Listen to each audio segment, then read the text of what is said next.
ఇది మన భూమికి పేరు.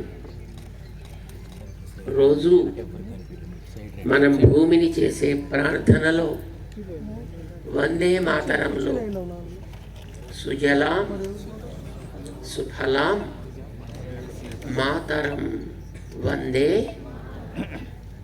వందే అని మనం స్మరించుకుంటూ ఉంటాం. సుఫల అయినటువంటి భూమిని నిష్ఫలాగా మార్చడానికి చేసే ప్రయత్నానికి అది తప్పు అని చెప్పి దాని పవిత్రతని మళ్ళీ నిలబెట్టుకోగలిగే స్థితిని మనమే కల్పించుకోవాలి. చిన్నప్పుడు మీరందరూ మీ స్కూల్ పుస్తకాల్లో ఒక కథ చదువుకుని ఉంటారు. బంగారు కోడి, కోడి మామూలు కోడే, బంగారు గుడ్లు పెట్టేదిట. చదివారా? బంగారు గుడ్లు పెడుతోంది కదా అని దాన్ని రోజుకి ఒక గుడ్డే పెడుతోంది, ఇది బాగాలేదు,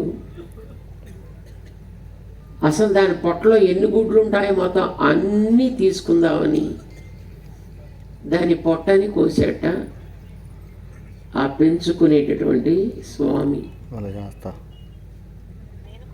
ఏమవుతుంది అప్పుడు? మామూలుగా వచ్చే ఒకటి కూడా రాకుండా పోతుంది, లేకుండా పోతుంది. ఇది మనందరికీ తెలిసిన కథ. మనందరినీ చక్కగా పోషించే ఈ భూమి విషయంలో కూడా మనం చేసే ఇప్పటి వ్యవసాయం లేదు, ప్రకృతి విషయంలో మనం చూపించేటటువంటి శ్రద్ధ అదే క్రమంలో సాగుతుంది.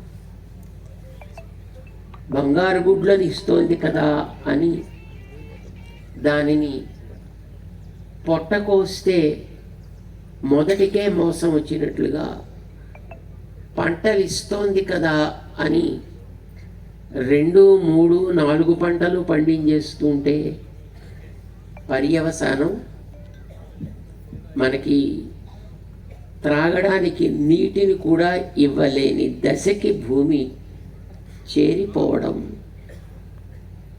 ఇది తగదు. ఇది అతి ఆశ అవుతుంది.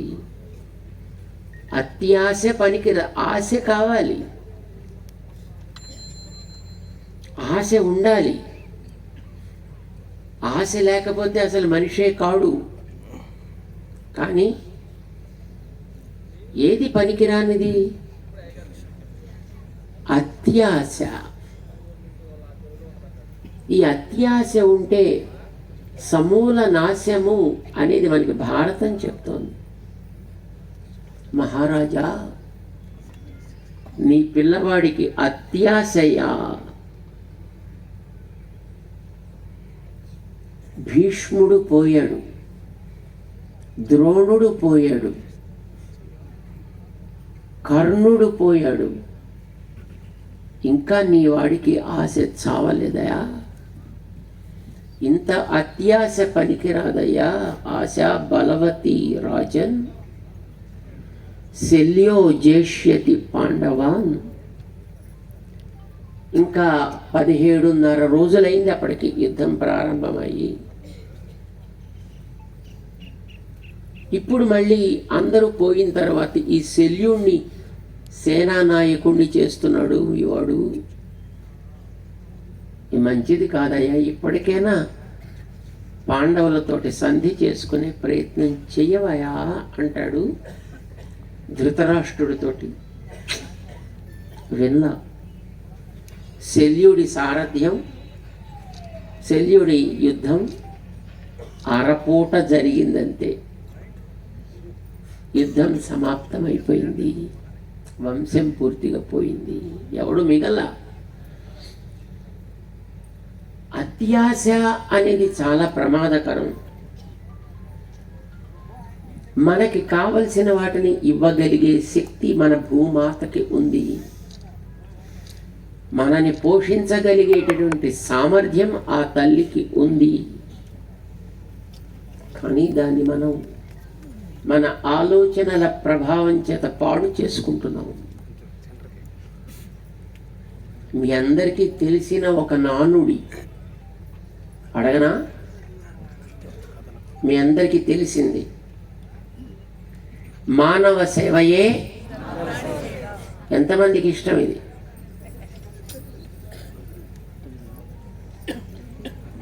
ఇదే ప్రమాదం కలిగించింది మనకి. మనిషికి ఆలోచనే మంచి ఔషధము, అదే తీవ్ర విషం కూడా. ఆలోచన చెడితే జీవితం అంతా విషము, ఆలోచన బాగుపడితే జీవితం అంతా అమృతము. దురదృష్టం కొద్దీ మన ఆలోచన పాడైంది. ఏమంటున్నా మనం? మానవ సేవయే కరెక్టా? ఇప్పటిదాకా చెప్పిన మాటలు మనం విన్నాం.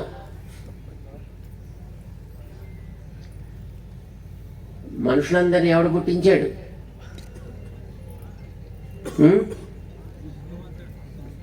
ఈ చెట్లన్నీ ఎవరు పుట్టించాడు?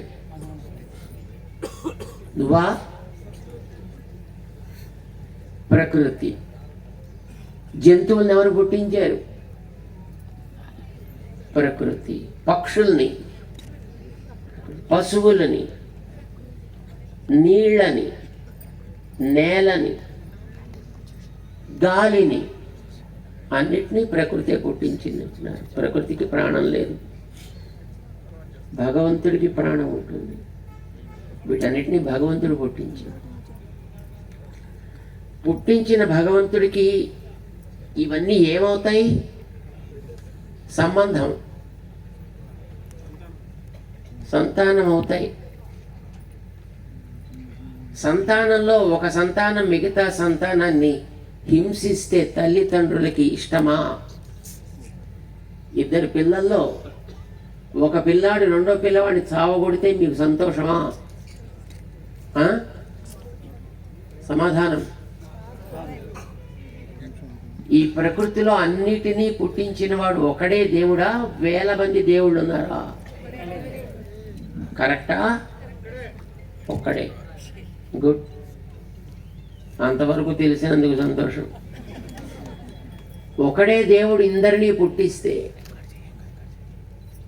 ఆ పుట్టిన సంతానంలో మనం ఎంత బుద్ధిమంతులుగా ఉన్నాం. మానవ అని పేరు కలిగిన వాళ్ళం మనం కదా. అంతా అంటున్నారు మనని మానవులని, మనం కూడా అనుకుంటున్నాం. మానవుల్లా ఉన్నావా లేదా అని తర్వాత విషయం అనుకుంటున్నాం. చెట్లని నరికే ప్రాణి ఎవరు? ఏ జంతువులైనా నరుగుతాయి చెట్లని? గాలిని నాశనం చేసే ప్రాణి ఎవరు? వేటితోటి?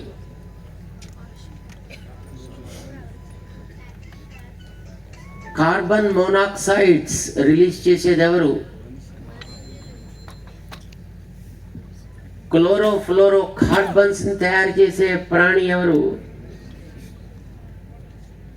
ఏసీలు వాడేది ఎవరు?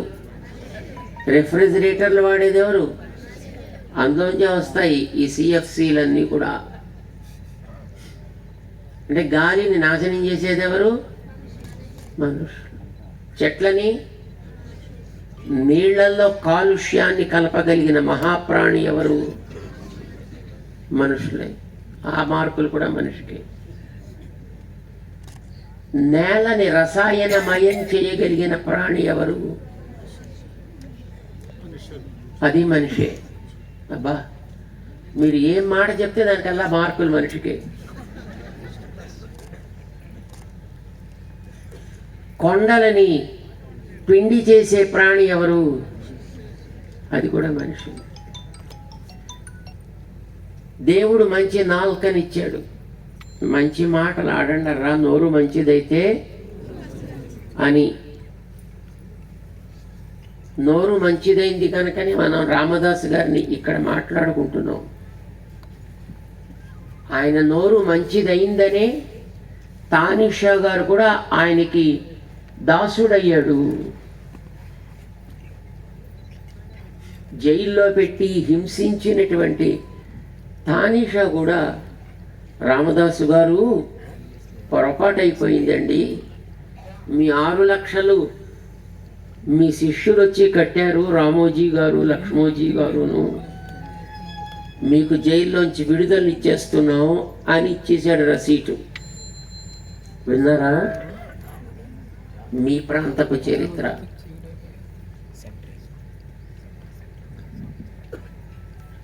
ఆ మంచి నోరుగా ఉండాల్సిన దానిని అబద్ధాలు ఆడడానికి వాడే ప్రాణి ఎవరు?